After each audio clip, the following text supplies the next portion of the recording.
वेद पशु क्यों कहा? जो वेद पूरा पढ़ा है लेकिन उस पर वो चल नहीं रहा है, पढ़ लिया है।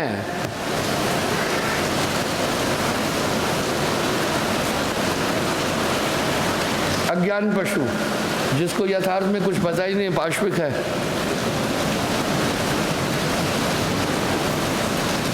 पशु पशु पशु तो पशु है। ये इसलिए आप बच्चे की परीक्षा ले रहे हैं, सिर्फ एक कारण है। परीक्षा सिर्फ एक चीज की है, मेमोरी की। हमने जो पढ़ा है याद है कि नहीं? आपने तो स्कूल में बच्चे को ये भी पढ़ाया, माँ बाप की सेवा करना, उनकी आज्ञा का पालन करना। बहुत कम लोग हैं जो उनकी आज्ञा का पालन कर रहे हैं, पढ़े तो बहुत है। सबसे पहली परीक्षा ये है, जो हमने बच्चे को लेसन्स पढ़ाया याद है कि नहीं है? इसका मतलब टेस्ट किसका है? मेमोरी का। टेस्ट सीधी बात है, मेमोरी का है। यानी जो भी परीक्षा है उसमें मेमोरी का टेस्ट है। दूसरा किसका टेस्ट है? ब्रेन का।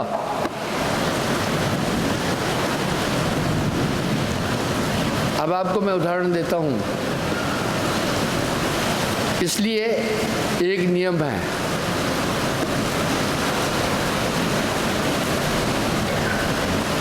लिखित परीक्षा में पास होने के बाद भी साक्षात्कार करते हैं, इंटरव्यू। अब यहाँ इंटरव्यू की प्रासंगिकता क्या है? पहले लोगों ने धांधली मचाई थी। क्या धांधली मचाई थी? इंटरव्यू के नंबर बहुत रखे थे। लिखित परीक्षा जो उसने अध्ययन किया है उसके नंबर बहुत कम थे। इस पर सुप्रीम कोर्ट ने संज्ञान लिया। भाई, एक आदमी 5 साल स्टडी करके एक डिग्री लिया है, उसका कोई महत्व नहीं समझा तुमने, और 10 मिनट में जो आप पूछ रहे हैं उसके 40 पॉइंट है। डॉक्टर साहब, लॉजिक चीज़ है कि नहीं है? इसने 5 साल स्टडी करके जो पॉइंट्स लिए उसका तुमने कोई वैल्यू नहीं मानी, और जो 5 मिनट में तुमने उसको पहचान लिया और उसे पीछे धकेल दिया। वो पहले भी कई ऐसे एग्जाम पास करता हुआ आया है, फेस करता हुआ आया है, तो तुम्हारा वैल्यू क्या है? 80% नहीं हो, 40% तुम्हारी वैल्यू नहीं होगी, 20% से ज़्यादा होगा ही नहीं इंटरव्यू में। और धांधली वही होती है ज़्यादा से ज़्यादा, करप्शन की। हाँ, अब सवाल उठा कि सुप्रीम कोर्ट ने, अभी बाद में क्या हुआ है मैं बताऊं? बाद में ही हुआ कि निचले स्तर की परीक्षाओं के लिए इंटरव्यू की ज़रूरत नहीं है। हो गया ना? अरे भाई, समाज में जब आप रहते हैं तो सामाजिक रूल आप पर भी तो लागू है, चाहे आप महात्मा है, चाहे आप कोई भी है। मैं सन्यासी हूँ, रूल तो मुझ पर भी लागू है ना। मुझे भी लेफ्ट चलना होगा ना, रोड पर जब चलना है, मुझे भी तो संविधान का पालन करना होगा ना। तो मुझे ज्ञान होना चाहिए कि नहीं होना चाहिए? विदेशों में तो राष्ट्र के संविधान को पहले बालक को अच्छी तरह पढ़ाया जाता है, कैसे, क्या सही है, क्या गलत है, संविधान क्या है, वो शिक्षा दी जाती है। सुप्रीम कोर्ट ने अच्छा संज्ञान लिया, अपनी ओर से बोला ये 5 साल स्टडी करके मान लो डॉक्टर बना और उसने 5 साल में सभी परीक्षाएं पास की हैं, तुमने 5 मिनट में उसको सबको नकार दिया। यानी तुमने जो पहले इसने परीक्षाएं दी उनको तुमने नकार दिया, तुमने उसे नकार दिया, इसलिए 20% होगी ओनली। लेकिन मेरा एक सवाल है कि सुप्रीम कोर्ट ने साक्षात्कार के नंबर आकर रखे क्यों 20% भी? इसकी प्रासंगिकता क्या है? मैं टीका टिप्पणी नहीं कर रहा हूँ। ज़रूरी है, कुछ किताब के कीड़े पढ़ लिया लेकिन ऑन ग्राउंड उनको कोई अनुभव नहीं होता है, इसलिए थोड़ा बहुत देखना ही देखना है। कुछ तो पढ़े लिखे भाई ऐसे अजीब है कि आप हैरान हो जाएंगे। मैं आपको एक बात बता रहा हूँ, मैं जो आपके साथ चीज़ें शेयर करता हूँ प्रैक्टिकल है। एक मेरा ही शिष्य था, उसने लॉ भी किया, पोस्ट ग्रेजुएट, कच्छा पहनकर, बनियान पहनकर सुबह पूरा गांव क्रॉस करके झाड़े फिरने जाता था। वो अभी भी है। अब उसका नाम मेरी ज़बान पर आ रहा था, मैंने रोक दिया, क्योंकि सार्वजनिक उसका अपमान नहीं करना है। मैंने फिर एक दिन उसको कहा, यार एक बात सुन, तुम पोस्ट ग्रेजुएट, LLB भी किया है तुमने, और तुम कच्छा पहनकर हाथ में दातुन लेकर झाड़े फिरने जाते हो, पूरे गांव को क्रॉस करके घूम के आते हो, घर में बैठते हो, माँ है, बेटी है, सभी है, बहू है, क्या है ये? अब स्वाभाविक है आप किसी को नंगा नहीं देखना चाहते हैं, लेकिन एक नंगा जा रहा है तो आपकी अनचाहे नज़र पड़ जाएगी कि नहीं पड़ जाएगी उस पर। तो मैंने उस आदमी को कहा, तुम पोस्ट ग्रेजुएट हो। उसको कोई बोलता नहीं था सामने, पर गांव के सब लोग कहते थे ये बेवकूफ़ है, मूर्ख है। पोस्ट ग्रेजुएट LLB करने के बाद भी इसको तमीज़ नहीं है, सामने नहीं बोलते थे लोग, लेकिन मैं सामने बोल दिया, बड़ा पोलाइटली बोला, फिर उसका नाम आ रहा है ज़बान पर। मैंने कहा देखो यार, पढ़े लिखे आदमी हो, एक कच्छा पहनकर, बनियान पहनकर सुबह तुम पूरे गांव को क्रॉस करके झाड़े फिरने जाते हो, अच्छा शोभा देता है? तुम्हें नहीं मालूम है पूरा गांव तुम्हारी मजाक उड़ाता है? एक शालीन तरीका है, उस तरह से उठो बैठो ना। इसलिए कहते हैं बोल चाल, खान पान, पहनावे से आदमी को जाना जाता है। अरे खान पान क्या है? क्या खा रहा है, पी क्या रहा है, दारू पी रहा है, दूध पी रहा है, क्या पी रहा है? चाल चलन। अब ये चाल चलन क्या है? विजय बहादुर सिंह कहते हैं भाई आदमी को खान पान, चाल चलन, व्यवहार और वाणी से पहचाना जाता है। चाल चलन क्या है? कुछ नहीं। ये बंदा CID में एक गवर्नमेंट का अधिकारी है, चाल चलन पूछ रहा हूँ, गाड़ी अटक रही है। भाई हमारे यहाँ कहने में इसका चाल चलन ठीक नहीं है।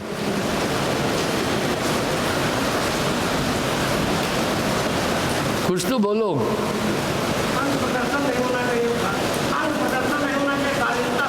हाँ वो तो मैंने बोला, चाल चलन क्या है?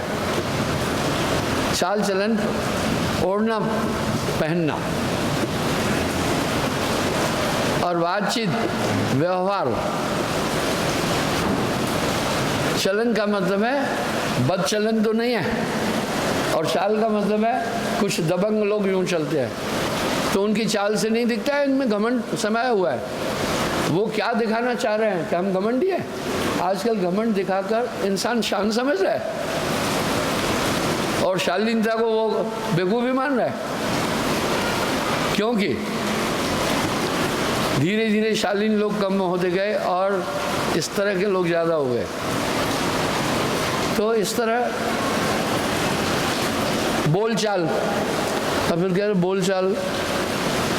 अब बोलचाल क्या है? मैटर करती है बोलचाल। अरे चलना नहीं होता है भाई, बोलचाल। बोलना एक तमीज़ से बोलना है, एक बदतमीज़ी से बोलना है। बदतमीज़ी से बोलता है तो वो आदमी अपना ही तो मान खराब कर रहा है, कहेंगे ये बदतमीज़ है। शालीन वाणी बोलने वालों को हम इज्जत करते हैं कि भाई अच्छा इंसान है। पहनावा,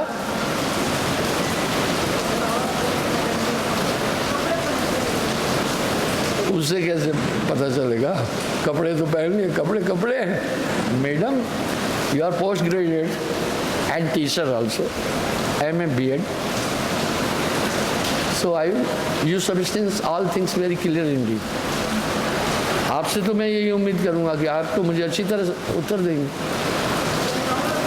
हाँ, पहनावा क्या? आप नहीं देखते कुछ गुंडे की तरह पहनावा करते तो हम नहीं जान जाते ये आदमी ठीक नहीं है। मैं आपको एक उदाहरण देता हूँ, क्षमा करना, अहंकारी नहीं हूँ। मैं ट्रेनों में जाता हूँ तो मैं कुछ खाता नहीं ट्रेन में, अपना जो कुछ होता है। यात्रा तो करता ही रहता हूँ, बड़ी भयंकर यात्राएं करता हूँ, और हवाई जहाज़ की यात्रा को मैं ज़्यादा पीड़ादायक मानता हूँ। अब आप थोड़ा देखें मैं कितनी यात्राएं करता हूँ। बैठिए, लंबी यात्राएं करता हूँ, रास्ते में लोगों को देखता हूँ, उनके व्यवहार को भी देखता हूँ। मैं 4 अगस्त को यहाँ से निकला, बहुत प्रोग्राम थे, मैं 4 अगस्त को निकला, 10 बजे के आसपास यहाँ से निकला। हवाई जहाज़ में यात्रा करना जहमत है। सबसे पहले मैं एयरपोर्ट पहुँचा। एयरपोर्ट जब जाओ तो एंट्रेंस लोगे अंदर, वहीं भी चेकअप है और लंबी लाइन होती है। लाइन यहाँ से लेकर वहाँ तक होती है। पहले उसने चेकअप किया, फिर हम चेक इन मशीन के पास पहुँचते हैं, सामान रखे ट्रे में। अब वहाँ जो अधिकारी बैठा है वो गलत नहीं है, वो बेचारा देख रहा है, 1-2 आदमी को चेक करने के बाद उठकर घूमता है, क्योंकि उसका पूरा कंसंट्रेशन वहाँ है। टाइम लगेगा नहीं लगेगा, इसलिए वो बोल रहे हैं report on airport before 1 hour before departs. 1 घंटा पहले पहुँचना है जहाज़ के जाने से पहले। वो क्यों? अब वहाँ क्या है, अगर आपका चेक इन में सामान है, पहले लगेज होगी, उसका कितना चार्ज बना, कितना पैसा, वो बिल कटेगा। अगर आप हैंड बैग के साथ अलग है, तो वहाँ फिर क्या, वहाँ से फिर क्या होता है, चेक इन में जाना पड़ा। चेक इन में जब पहुँचे अपना उसमें एक्सरे मशीन के पास, वो पहले अच्छी तरह देखता है कोई ऐसा हथियार तो नहीं ले जा रहा है, कोई चीज़। मैं एक पेंसिल थी मेरे बॉक्स में, उन्होंने रोक दिया, बोला खोलो ये क्या है। तो मैं एक ले आया था अपना, जैसे आप टैबलेट कहते हैं ना, इस तरह आईपैड था। कल की बात है, दिल्ली में मुझे किसी ने भेंट दिया। तो आईपैड जो ऑपरेट होता है उसके साथ एक पेंसिल भी है ना, वो थी। हो सकता है उससे वार हो सकता है, कैंची से वार हो सकता है। उन्होंने मेरा बैग वहाँ सीज किया। काम चल रहा है, पास कर रहा है जो अधिकारी बैठा है। अब वो फिर खड़ा है, मुझे कहा आपका बैग खोलो, इसमें एक कोई नुकीली चीज़ है। मैं बोला कोई नुकीली चीज़ नहीं है। बोला एक्सरे बता रही मशीन। तो हाँ, मैंने कहा पेंसिल है वो आईपैड की। बोला ओके पेंसिल है, ठीक है देखिए। पर वो तो क्लियर करेगा ना, इवन ब्लेड और सीजर नहीं ले जाने दे रहे हैं। एक बदमाश पायलट के पास ब्लेड लेकर गर्दन के पास खड़ा हो जाए तो उसको वो अपहरण कर सकता है ना। तो वहाँ पूरा उससे निकल के फिर क्या जाते हैं, बोर्डिंग गेट पर पहुँचेंगे जी। बोर्डिंग गेट पर बड़ी भीड़ है, बहुत लोग हैं। प्लेन में 200 आदमी यात्रा कर रहे हैं। मैं आपका टाइम नहीं लेना चाहता हूँ। तो वो एक आदमी को चेक करेंगे, कंप्यूटर में देखेंगे कि ये टिकट सही है या गलत है, फिर बोर्डिंग गेट से पास करते हैं। टाइम लग जाएगा, नेचुरल है 200 आदमी जा रहे हैं एक प्लेन में, उतनी देर तो खड़ा होना है। और मैं तो बैग लेके, अभी भी मेरा ये कंधा ऐसा लग रहा है इस पर कुछ वज़न है। एयरपोर्ट पर जब तुमने मेरा बैग उठाया कितना वज़न था? तो वहाँ से फिर बाहर निकलते हैं बोर्डिंग गेट से। अब बस में बैठना है, तो ठुसम ठुसी है वहाँ, बस में बैठ गए। अब बस कहाँ ले जाएगी? जहाँ जहाज़ खड़ा है वहाँ जाएगी। अब वहाँ उतरे, फिर जहाज़ में अंदर चढ़ना है। सीढ़ियाँ, कुछ कमज़ोर आते हैं, कुछ बूढ़े आते हैं, कुछ वो आते हैं, कुछ चल ही नहीं पाते हैं। अंदर वहाँ पहुँचे। अब जहाज़ के अंदर रश है, कुछ ठिगने हैं, वो कैबिन में सामान नहीं रख पाते हैं, वो नहीं कर पाते हैं। कुछ स्लो हैं, कुछ तो घमंडी भी हैं, वो बहुत धीरे धीरे जाते हैं। बड़ी जहमत है।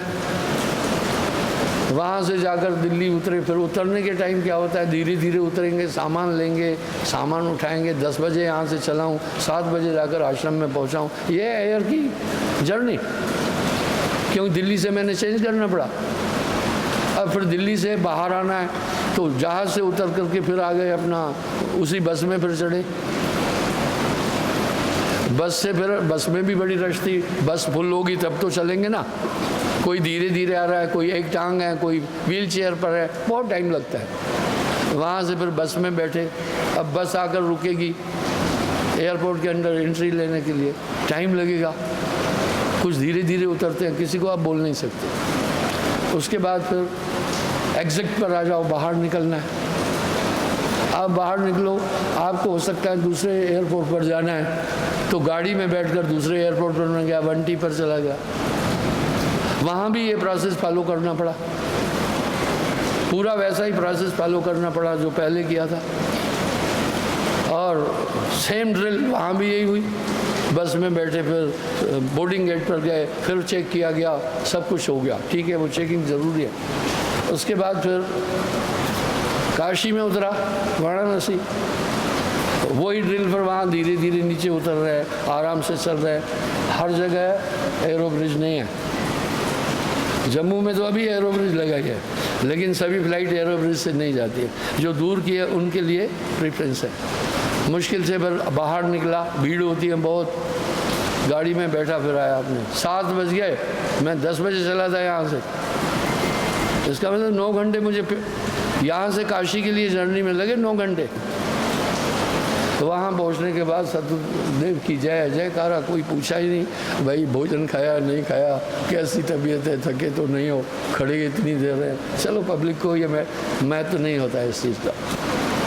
वहाँ से मैं प्रोग्राम दिया, मैं आपका टाइम जाहिर नहीं कर रहा हूँ, वहाँ मैं प्रोग्राम दिया, फिर नामदान दिया 300 लोगों को, एक एक के सर पर हाथ रख करके नाम देना। आरती हुई, फिर बंदगी 1 बाय 1 करते हैं, कुछ धीरे धीरे आते हैं, मुस्कुराते हुए आते हैं। बड़े दिन के बाद साहब जी के दर्शन हुए, मैं बोला मुस्काओ नहीं, नज़र मिलाओ और चलते बनो। कुछ फिर इधर ही खड़े हो जाते हैं हाथ जोड़कर, अरे जल्दी चल, चल भैया जल्दी चल। 1 बाय 1 कोई गुरुजी बंदगी नहीं करा रहा है। वहाँ से बंदी करके फिर मैं चला, 125 किलोमीटर पहुँच गया। उसी 4 तारीख को पहाड़पुर, वहाँ भी भीड़। मैंने उनको कहा आज तो यहाँ प्रोग्राम ही नहीं है, प्रोग्राम कल है, बंदगी क्या करना, एक एक समस्या बतानी है। बहू झगड़ा करती है, कुछ बहू हमारे यहाँ भी झगड़ा करती हैं घर में ठीक है, काका बीमार है, वो काका बीमार है अभी भी, ये तो होता रहता है, शरीर का धर्म है। ध्यान भजन की बात नहीं कर रहा है इंसान, बोरियत है। खैर ठीक है, कोई बात नहीं है। रात को 11:30 बजे फुर्सत मिली, लेट गए। भोजन क्या खाना था, बेटाइम हुआ। 5 तारीख को फिर वहाँ प्रोग्राम दिया, 300 आदमी को नामदान दिया, एक एक के सर पे हाथ रख करके सत्संग किया, लोगों से फिर मिले, बातचीत हुई, कई बार बंदगी हुई, कई बार सत्संग हुआ। थके मांदे, माँ तो बच्चे को सुलाती है, लोरी देती है, सो जा लाड ले। अब मैं 1 मिनट में सो जाते हैं, बच्चा भी नहीं सोएगा। मिनट एक हम लेटते ही मुझे नींद आती, इतनी टायर्डनेस, थकान होती है, सो जाते हैं। सुबह उठने के साथ वाह क्या ड्रिल है। लोग टॉयलेट भी नहीं जानते, वो देखते टॉयलेट में अभी पकड़ लो इधर ही। मैं एक चुटकुला बताऊंगा, आप हैरान हो जाएंगे। तो गोंडा की बात बताता हूँ। तो कमरा, भाई टॉयलेट में दरवाज़ा भी था, मैं उधर बैठ गया, टॉयलेट चला गया। दुर्भाग्य से क्या था, मिस्त्री ने कब्जा कुंडा लगाते हैं ना, तो ऊपर नीचे लगाया। जब ऊपर नीचे लगाया, अंदर से कुंडा नहीं लग रहा था। मैंने कहा दरवाज़ा तो इनसाइड खुलता है, देख लेंगे। अच्छा ठीक है। इतने में किसी माई देहाती थी, उसने सोचा ये गुरुजी का कोई कमरा है। क्यों, वो बेचारी जंगल में ही जाती रही, टूल पासिंग के लिए पता नहीं था, भोली थी, अंदर घुस आई। और जब मैं बैठा था उस पर, तो उसने सोचा गुरुजी कुर्सी पर बैठे हैं। मैंने कहा अभी बाहर जाओ। बोला गुरु महाराज हमार बतिया सुना। अरे तुहार बतिया हम बाद में सुना, अभी बाहर जावा। अरे गुरु महाराज बाहर मनई तोरे नगीचे नहीं आने देते। कहा बाहर बता, नहीं जा रही थी। आप सोचो इतनी कंजक्शन की ज़िंदगी कितनी मुश्किल होती है। अरे अब उस समय क्या था, जो बेचारा मेरी देखभाल करने वाला वो भी लापरवाह था। सोचा गुरुजी टॉयलेट गए, 10 मिनट बाद उठेंगे क्यों, चला गया कहीं। संयोग से उसको कहीं देख लिया उसने, कि वो खींच करके बाहर निकाला उस बुढ़िया को। लो जी ये है दर्शन। यानी आप तो टॉयलेट जाने की भी हमें सुविधा देना नहीं चाहते, तो कैसा होगा। कोई छोटा काकू थोड़ी हो कि माँ के आगे लेटन पेशाब करता है, ज़रूर कुछ मर्यादा है। मैं आपको एक चुटकुला और बताऊंगा। मेरे पास तो लाइव चुटकुले हैं, कहे सुने नहीं हैं।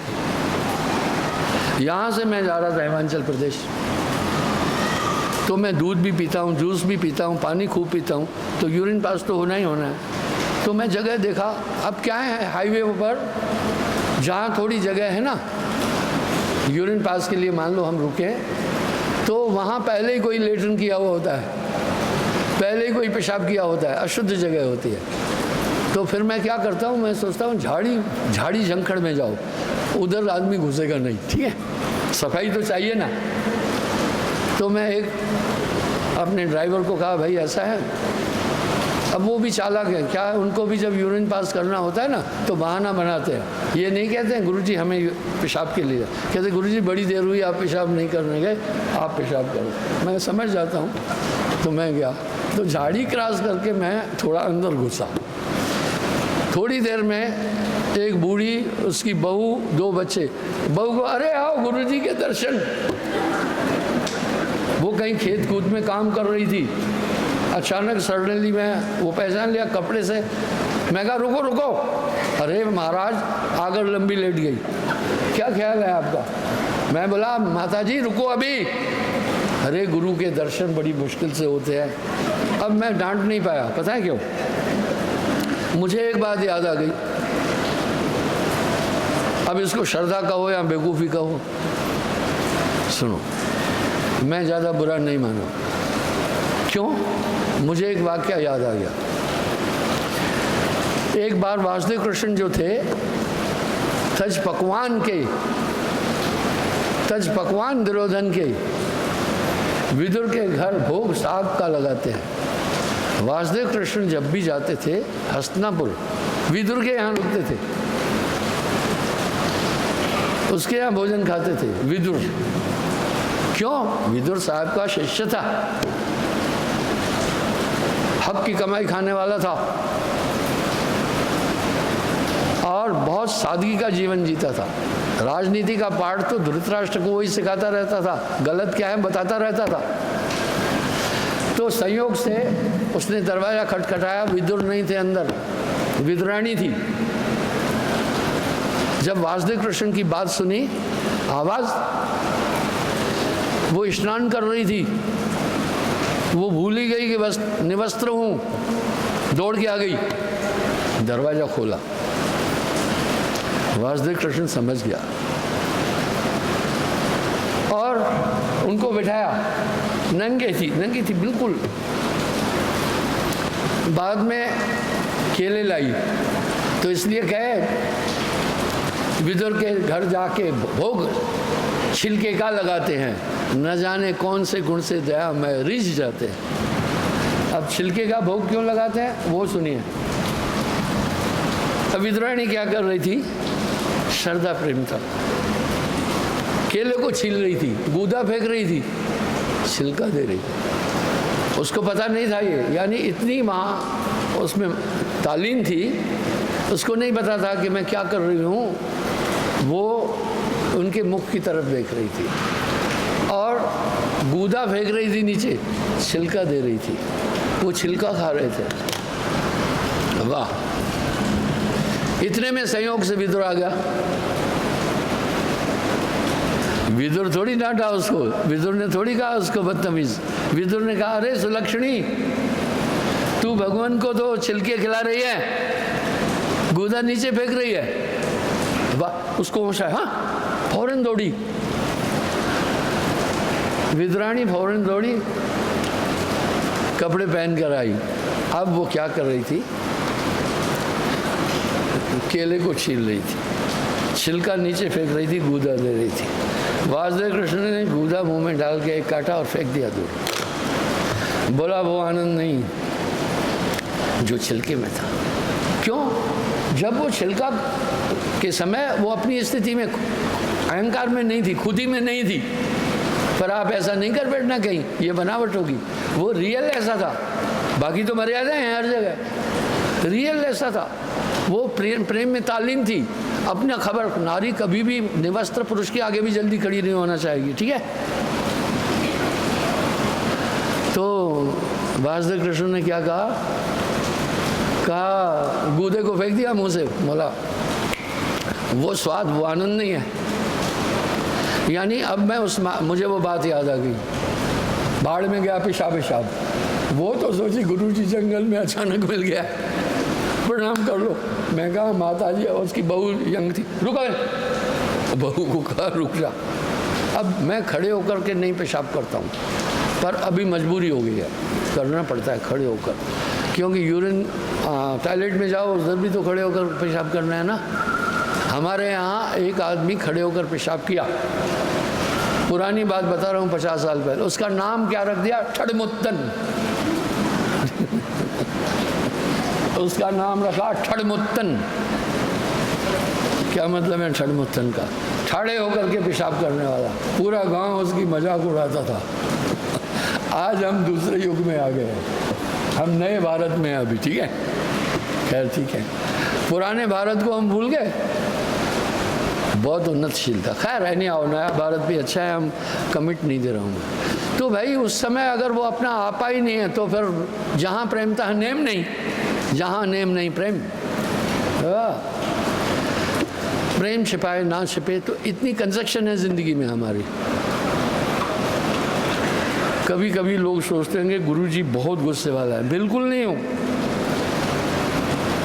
क्रोध तो अज्ञान है, मजबूरी है।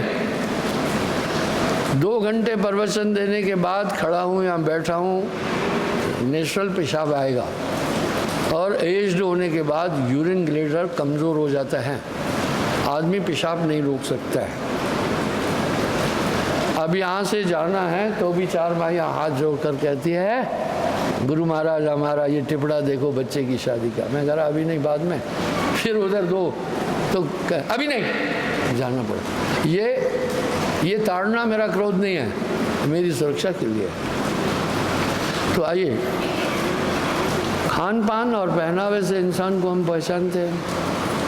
चाल चलन कैसा है? चाल क्या है, चलन क्या है? अरे एक बदमाश की तरह यूँ चल रहा है तो नहीं जान जाते अहंकारी गुंडा है, तो उसकी चाल और बोल चाल। कुछ लोग बड़ी शालीन भाषा का इस्तेमाल करते हैं, कुछ अहंकार, राइट कहाँ जा रहे तू, ये तो इस तरह वाणी से पहचानिए, साहब ने कहा।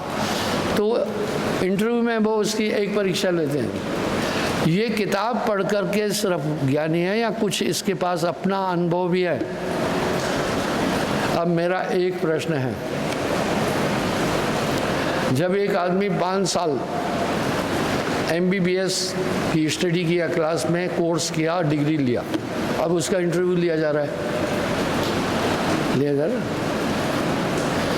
अब यहाँ मेरा सवाल है, इंटरव्यू की प्रासंगिकता क्या है, क्या ज़रूरत है, क्या सच्चाई है, क्यों ले इंटरव्यू? हाँ, डॉक्टर साहब PhD है, इनसे सवाल पूछता हूँ।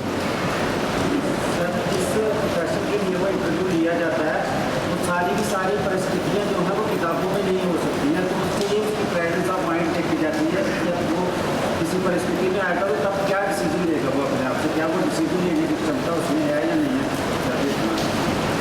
थोड़ा और क्लियर कर, वेरी गुड, कह गए। डिसीजन लेने की क्षमता किस चीज़ में होती है? Very good. पहले तो मेमोरी का टेस्ट लिया, अब उसके ब्रेन में भी देख रहे हैं कि ये कुछ, बताता हूँ कैसे हुआ, पता है? आजकल तो खैर अलग है, बैठिए, इन्होंने ठीक कहा। ब्रेन भी है या सिर्फ मेमोरी है? ब्रेन भी है या नहीं है? एक से इंटरव्यू लेने वाले ने पूछा, बोला तुम्हारे पीठ के पीछे जो दीवार है उसका क्या कलर है? वो यूं बोला, नहीं उधर नहीं बता। वो नहीं बोल पाया, फेल कर दिया। उसका क्या तर्क था? आजकल ये ट्रेंड बदल गया है। उसका ये तर्क था, नेचुरल है, दीवार का जो सामने कलर है बैक में वही होगा। लेकिन आजकल भैया ये नहीं है फार्मूला। भोपाल में मैं अपने कमरे में जब गया तो मैं हैरान हो गया। एक बड़ा प्यारा कलर है, खड़े हो जा गुड़िया, कपड़े ठीक कर। ये कलर बड़ा प्यारा कलर है जो इसके कुर्ते का है। मेरे लिए तो वाइट से अच्छा कोई कलर ही नहीं है। मुझे सुकृत और मृदुल पूछ रहे थे, जय जय आप एक ही कपड़ा पहनते हैं? अब वो तो रंग बिरंगे पहनते हैं ना। आपको ऊब नहीं लगती है? मैं कहा नहीं, मुझे ये बहुत प्रिय लगता है। अब बताओ प्रिय क्यों लगता है? आखिर सब बैठ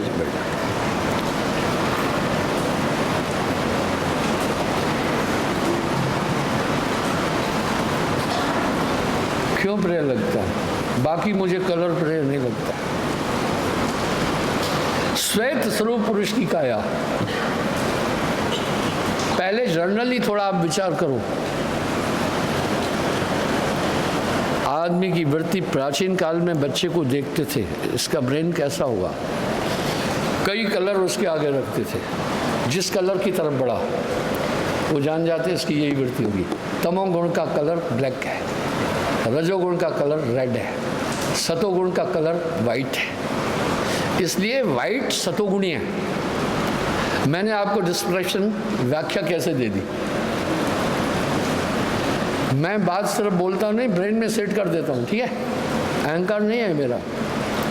तो कलर से भी हुए हैं। जो आमतौर पर ब्लैक कलर को यूज़ करने वाले लोग हैं वो तमोगुणी होंगे।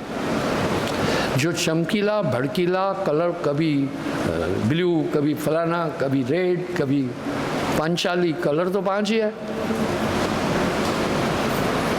वो गीत है, मैंने तेरे लिए 7 रंग के सपने चुने,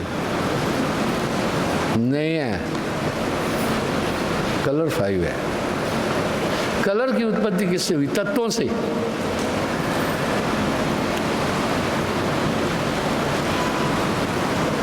वायु का रंग हरा है, आकाश ब्लैक, तमोगुण का। और तमोगुण का कलर ब्लैक है, सतोगुण वाइट। इसलिए आप देखना साहब ने भी वाइट कपड़े पहने। इसकी खूबी है एक, इसकी विशेषता क्या है? ये सत्य और स्वच्छता का प्रतीक है। हमारे तिरंगे में भी वही है, ये स्वच्छता का प्रतीक क्यों है? सत्य का प्रतीक इसलिए, सतोगुण का कलर वाइट है। अब वो लड़का बैठा है, काला पहना है, खड़े हो जाओ। आपने ब्लैक कलर क्यों पसंद किया? आपकी पैंट भी काली है, आपका शर्ट भी काली है, वाह। आपने सफेद रंग क्यों पहना है?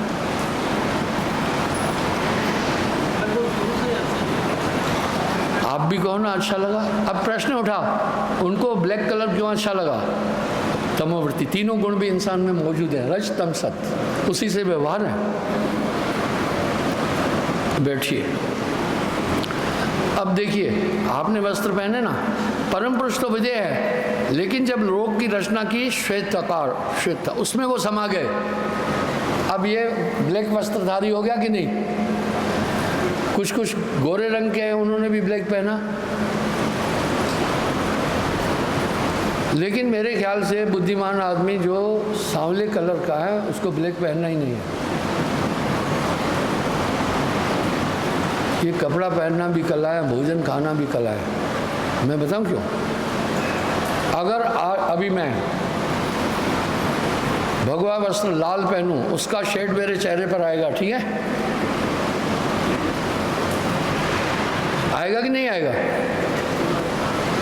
इस तरह सफेद का भी शेड आएगा। तो उसमें समाया परम पुरुष। अब देखिए, तब वो तो अवर्ण है, अधेय है, लेकिन तब वहाँ, यहाँ साहब क्या लिख रहे हैं? अब जो नहीं समझ रहा है वो कहेगा कबीर को जहाँ से आया वहीं से बोला है, वो तथ्य समझ ही नहीं सका। साहब तो कह रहा है श्वेत अंग पुरुष को रूपा। इसलिए अब रजोगुण ब्रह्म रजोगुण है। इसलिए जो ब्रह्म की प्राप्ति करने वाले सन्यासी है वो सब गेरुआ वस्त्र पहनते हैं। ये रजोगुण का बाणा है, ये निरंजनी बाणा है। संतत्व की धारा का बाणा वाइट है। ये बहुत कम लोग जानते हैं। तो इसका मतलब ये हुआ कि हमारे पहनावे से भी हमारी वृत्ति का अंदाज मिल जाएगा, खान पान से भी। जो तीखे खा रहे हैं, काफ़ी मसाले वाला भोजन खा रहे हैं, भोजन खाने से भी इसकी रजोवृत्ति है, स्वादिष्ट भोजन खाएगा। जो गंदगी से खा रहा है, वो मांस खा रहा है, मछली खा रहा है, बाकी सब चीज़ खा रहा है, बिना हाथ मुँह, तमोगुणी है। जैसा फिर उसका वो गुण उसके अंदर विशेष है, वैसी नेचर बनती है। आत्मा की नेचर नहीं, ये तो नेचर बॉडी की है।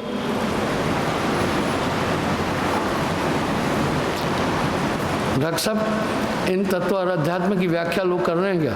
बिल्कुल बिल्कुल, कहीं सुनने को नहीं। ये अहंकार से नहीं बोल रहा हूँ मैं। इसी तरह मैं आपको एक उदाहरण देता हूँ।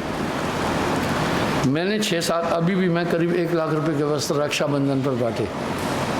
भोपाल में कौन था वहाँ, बांटे। तो मैंने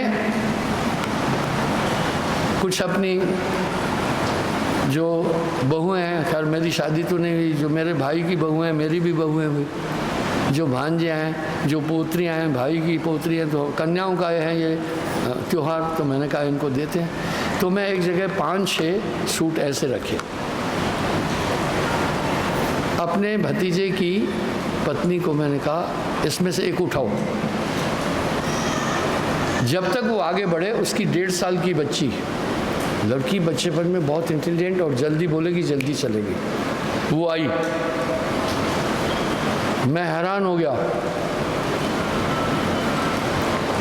ऐसे कार्ट सत्तू ऑनलाइन दिखाओ गुड़िया को, उसके पास है स्मार्टफोन? नहीं है।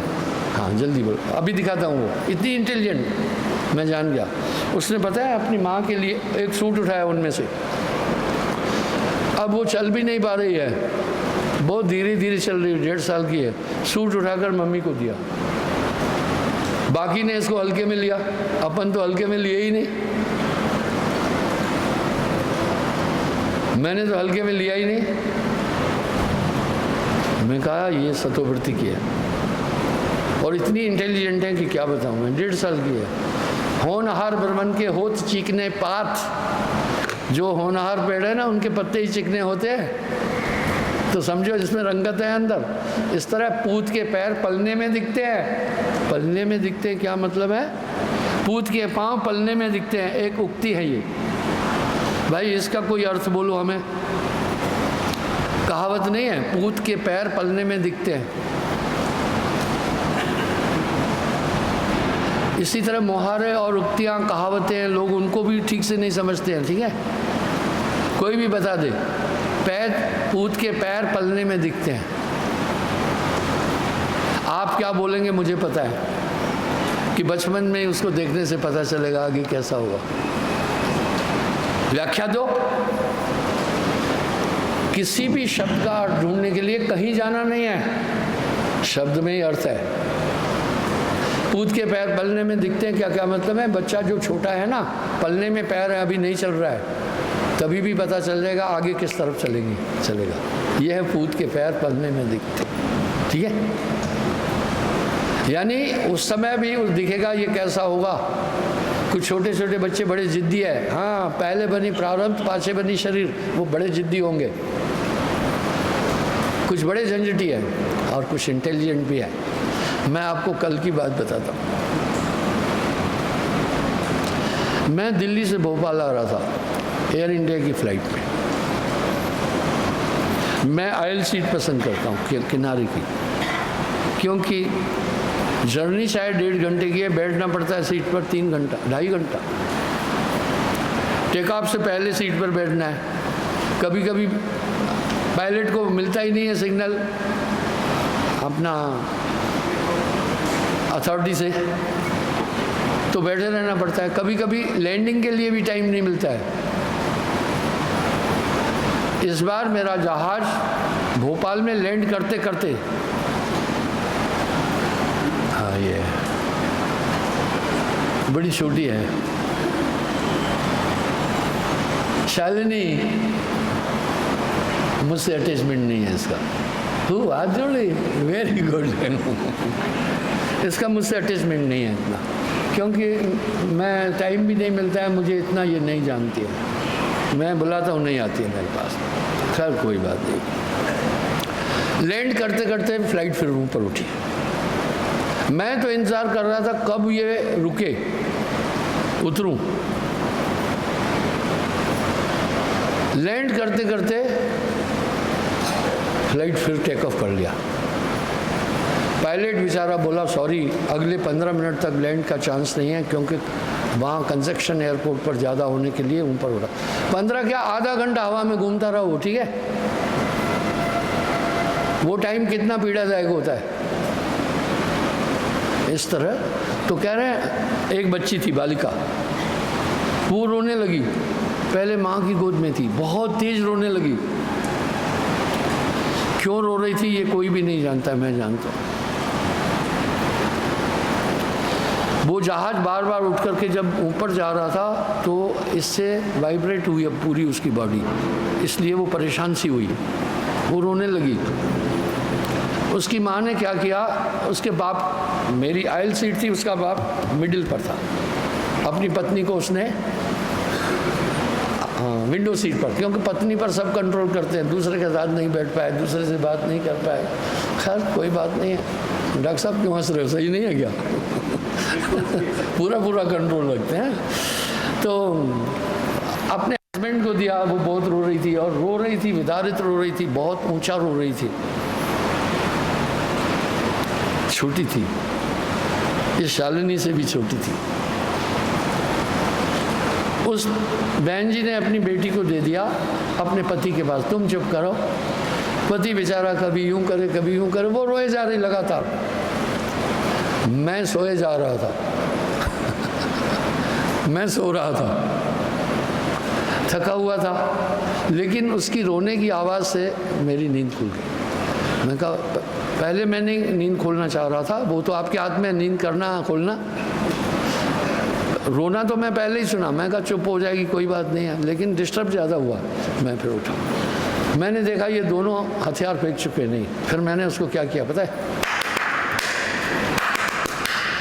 एकदम कंसंट्रेट हो गई मेरी तरफ। फिर मैंने कहा, अब वो मेरी तरफ देखने लगी, वो चुप हो गई।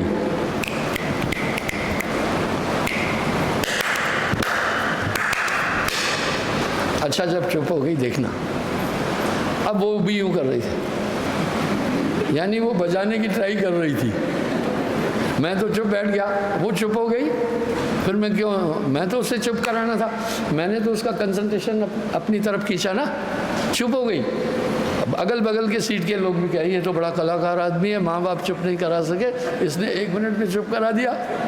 अब मैं फिर बैठ गया, पता है उसने क्या किया, छोटी है, मेरे इधर चेस्ट पर यूं किया, यानी यूं करके कही फिर बजाओ। वाह! मैं अब वो जब चुप हो गई तो मैं अपनी सीट पर बैठ गया।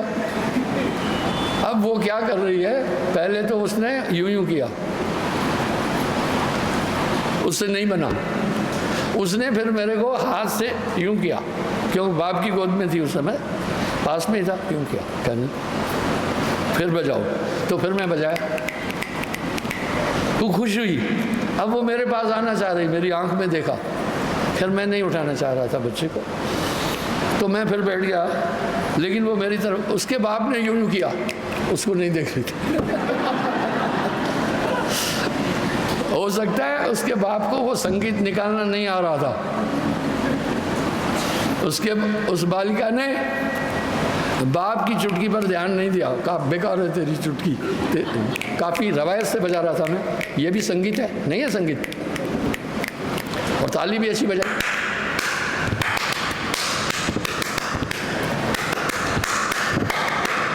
वो हैरान हो गई, ये कैसा साउंड है, इसको ताली क्यों कहते हैं, ये एक ताल है, इसलिए ताली बोलते हैं। उड़ नहीं पाता था, वो उसको अपने साथ ले गया, था भी बड़ा सुंदर, और रात भर अपने कमरे में रखा, उसको अमरूद खिलाया, फल खिलाया, मेरे पास ले आया। बोला गुरुजी ये छोटा सा बच्चा है, उड़ नहीं पाता है। वो नीचे घूम रहा था। मैं बुलाया, मेरे पास नहीं आया। उसके कभी बाजू पर जा रहा था, कभी इधर जा रहा था, उसके साथ था। उसने ये जान लिया ये मेरा संरक्षक है, इसने मुझे रोटी भी खिलाई। तोता ही तो था यार, तोता थोड़ी था, आत्मा है। अगर आत्मा देखना चाहोगे सब में दिखेगी, इसलिए किसी से कोई जुल्म नहीं करना। मैंने भी एक कीवी दी, कीवी खाई उसने, और ऐसे ऐसे घूम रहा था। अब मैं उसको छूना चाह रहा था, उठाना चाह रहा था। जैसे मैं उसकी तरफ हाथ बढ़ाया, उड़ गया, इतनी तेजी से उड़ गया।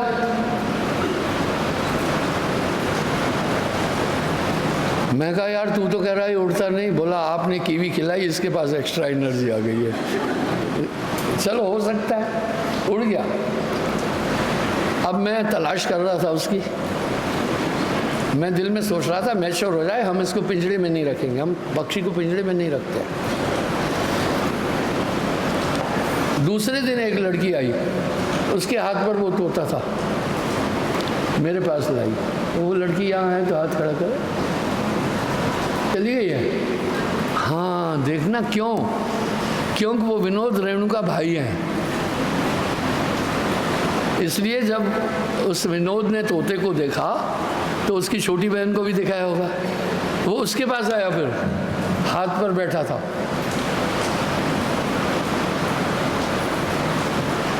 जब वो उड़ गया तो मैंने कहा भैया इसको तलाश करो कहाँ है। तो कहा 2-3 तोते आए थे, इनके साथ चला गया। ज़रूर आपका बच्चा कहीं गुम हो जाए, ढूंढते नहीं हो।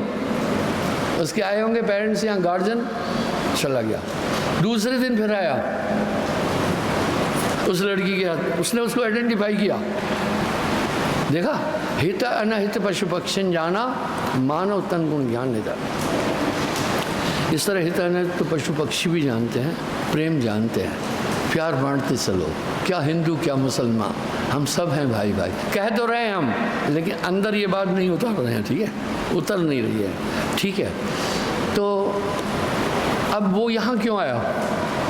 अब तो वो उड़ना सीख गया। अब ये सवाल उठा, ये यहाँ क्यों आया? उसको कहीं अमरूद नहीं मिले, उसको कहीं कीवी नहीं मिली, उसको कहीं फल नहीं मिला, उसने सोचा यहीं मिलेगा, आ गया। तो इसलिए किसी को भी मत तकलीफ देना। इंसान मांस देखता है, चमड़ी देखता है, रंग देखता है, हड्डियां देखता है, पैसे देखता है, दौलत देखता है, क्वालिफिकेशन देखता है। जो देखना है वो नहीं देख पा रहा है कि सब में तेरा जलवा समा रहा है। जब आपके पास सम्यक दृष्टि आ जाएगी, आप समदर्शी हो जाएंगे, आप महापुरुष बन जाएंगे। सब में तेरा जलवा समा रहा है। मैं अहंकार पर बात कर रहा था। अहंकार संसार की आत्मा है। अहंकार बहुत बुरी चीज़ है। अच्छा फिर क्या हुआ? उसके हाथ पर बैठा हुआ था, फिर मैंने हाथ बढ़ाया, फिर भग गया वो। अभी मुझे पता नहीं अभी आ रहा है क्या। फिर मैं एक और उदाहरण देता हूँ। एक डॉक्टर, वेटरनरी डॉक्टर, अच्छा है बेचारा, सेवा करता है। एक नीलगाह की बछड़ी लाया, बड़ी सुंदर थी। डॉक्टर मुस्लिम है, वो मुझसे बड़ा प्यार करता है। दीक्षा नहीं लिया, यहाँ आकर पशुओं की सेवा करता है। उसने मांस खाना छोड़ दिया। जब भी बुलाता हूँ आ जाता है, सेवा करता है, पैसे नहीं लेता है। वो उसको गोद में उठा के लाया, बोला गुरुजी ये जंगल में मुझे मिली थी, बड़ी सुंदर है, माँ से भटक गई थी, इसको कोई भी मार देगा। क्योंकि नीलगाह की बछड़ी को सियार भी मार देगा, गिद्दड़ मार देगा, भेड़िया मार देगा जंगल में, उसके तो ग्राहक सभी है। बोला मैं इसको पकड़ने में 2 घंटे लगाए हैं, इसको थोड़ी टांग में चोट भी आ गई है, बड़ी मुश्किल से लाया हूँ, अपने पास रखो। मैं कहा नहीं, इसकी माँ नहीं है, इसकी माँ नहीं है, यहाँ ये बंधन में नहीं रखना है मैं इसको, आप अपने घर ले जाओ। बोला नहीं, हमारे यहाँ लोग इसको खा जाएंगे, आपके यहाँ सुरक्षित है। देखो दयालु भी था ना। मैं कहा ठीक है। अब जब उसको मैं यहाँ रखा, अब वो नीलगाह की बछड़ी एक एक गाय के पास जा रही थी फीडिंग के लिए। अपनी माँ को ढूंढ रही थी वहाँ। तो जिस गाय के पास जाए गाय एकदम मचल रही थी। उन्होंने सोचा पता नहीं कौन सा जानवर है। मैं कहा ये तो बहुत बड़ी मुश्किल हो गई हमारे लिए, भूख से मर जाए ये भी पाप है। मैंने कहा यार जिस बच्चे की माँ मर जाती है तो उसको निपल से दूध पिलाते हैं, इसको भी निपल से पिला देते हैं। ये हो बाद में ये बड़ी हो गई। मैं इसकी आपको स्टोरी बता रहा हूँ, ध्यान से सुनना। क्या बात है यार, सब में तेरा जलवा समा रहा है। सुनो, जो इच्छा किया ये माही, साहिब कृपा कुछ दुर्लभ नहीं। अब इसको मैंने निप्पल से दूध पिलाना शुरू किया, पीने लगी। क्यों, फीड चाहिए, नहीं तो मर जाएगी भूखी, और शरणागत है। अब ये 2-3 किलो दूध थोड़ी थोड़ी बड़ी हुई, ज़्यादा पीने लगी। एक दिन कहीं इन्होंने गलती की, भग गई यहाँ से। मैंने सबको बड़ा डांटा। मैं कहा यहाँ तो इसकी माँ भी नहीं, साथी भी नहीं है, कोई इनको मार देगा। बोला गुरुजी अचानक पता नहीं कैसे निकल गई। अच्छा, दूसरे दिन रात को आई वापस। अरे बंदे की बात क्या है यार, पशु भी हमारे दर से आकर के भगता नहीं, वापस आ जाता है। आदमी की क्या औकात है फिर, हाँ? तो ये अहंकार से नहीं बोल रहा हूँ। इन्होंने शोर कर दिया, नैनो आ गई। नैनो बड़ी सुंदर थी, उसका नाम मैंने रखा था नैनो। फिर वो भग गई शोर देखकर। मैंने कहा बेवकूफ़ो, उसको अंदर आने देना था, चिल्लाया क्यों तुमने? अगली रात में कहा गेट खुला रखना, जब अंदर आए दरवाजा बंद करना। अपने पास से फिर आई। अब वो बड़ी हो गई, 4 लीटर दूध से भी वो फिर हूँ करती थी, पेट नहीं भरा। मैं कहा यार इसको इतना दूध कहाँ से पिलाएं? मैं इसको हैबिट डाला। मैं कहा ये तो ब्रदरहुड में आती है गाय के। मैं फुल्का दिया, इसने नहीं लिया। फिर कोमल फुल्का का, नैनो खा गई। धीरे धीरे धीरे धीरे इसको मैंने उस गाय की तरह बना दिया। फिर मैंने कहा ये तो नील गाय एक जेनेटिक चीज़ है, पत्ते खाती है, जंगल में हरी चीज़ खाती है। मैंने सहतूत के पत्ते खिलाए, वो खा गई। धीरे धीरे दूध बंद कर दिया। मैं उसको कहा इसी पर आ जा भैया, 5-6 किलो दूध कहाँ से देंगे रोज़ तुम्हें? वो ऐसे रहने लगी। उसकी क्या नेचर थी, मेरे अलावा कोई हाथ लगाए फौरन मारने पड़ती थी, बाकी को बॉडी टच नहीं करने देती। क्या चीज़ थी वो? अगर उसके नादे में बछड़ी खाने आए कुछ नहीं बोलती थी। देखना, बछड़ा आए भगा देती। हाँ, वो मेल फीमेल भी समझ रही थी। किसने सिखाया? और आत्मा बहुत पहले ही सीखी हुई है। इसलिए एक ज्ञानी पुरुष जब उस अमर लोक में आत्मा का जलवा देखता है ना, तो देह का भ्रम उसका खत्म हो जाता है। सब में तेरा जलवा समा रहा है। वो हुआ समदर्शी। समदर्शी प्रभु नाम तुम्हारो, अब मुझे पार करो। बाद में मैं सोचा यार ये मैच्योर हो गई, बायोलॉजिकल नीड होती है, अब नर कहाँ से लाऊं? बायोलॉजिकल नीड है वो। इतने में क्या हुआ, एक आदमी आया, बोला गुरुजी हमारे गांव में एक आदमी के पास नील गाय का बछड़ा है। तो बछड़ा भी दिखा दे भैया। मैंने कहा अच्छा, वो भी आपको देना चाहता है? उसको कहीं पता चला आपके पास नील गाय की बछड़ी है? जो इच्छा किया ही माही, साहिब कृपा कुछ दुर्लभ नहीं। आप भी देखते होंगे जो आप इच्छा करते हैं साहिब प्रोवाइड करता है। आपका बच्चा नहीं कोई चीज़ चाहता है तो आप उसको प्रोवाइड नहीं करते हैं। इस तरह साहिब कई जगहों पर आपकी वांछित चीज़ें भी देता है। तभी तो साहिब वाणी में कह रहे हैं, कहे कबीर कब नहीं दिया। क्या कह रहे हैं? कहे कबीर कब नहीं दिया, देत देत इत्तत बढ़ किया। अमृत कहा तो अमृत देना, विष मांगा विष दे दीना। मेरे पास कुछ माताएं आकर आशीर्वाद मांगती हैं, कहती हैं कृपा करो बेटे की शादी हो जाए। हाँ, मैं तो कहता हूँ शादी ब्याह नहीं है, ब्याह दिया। अपन तो शादी के पक्ष में न थे, न है, न रहेंगे। ब्याह नहीं है, ब्याह दे। मैं सोचा इसको मस्त घूमने दो। अभी वो माँ क्यों चाहती है बेटे की जल्दी शादी हो जाए? माँ महारानी बनना चाहती है। महारानी तब होगी जब बहू रानी आ जाएगी, तब महारानी हो जाएगी। लेकिन आजकल जो लड़कियां आती हैं वो माँ को बहू रानी नहीं बनाती है, आखिरी में नी तो आती है नौकरानी। हमारे पास काफ़ी अनुभव है। एक ने कहा मैं शादी नहीं करना, ठीक है, बड़ी अच्छी बात है। बाद में लपेटे में आ गया। लपेटे में तो बड़े बड़े आए, लपेटे में बड़े बड़े आए। एक टिप टॉप वेल एजुकेटेड से शादी की।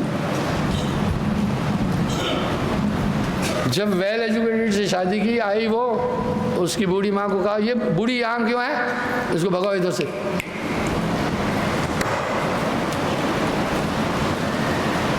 बूढ़ी यहाँ क्यों है, इसको यहाँ से भगाओ, ये घर तो हमारा है। वाह रे वाह, बहुत ज्ञानी ध्यानी बेटे।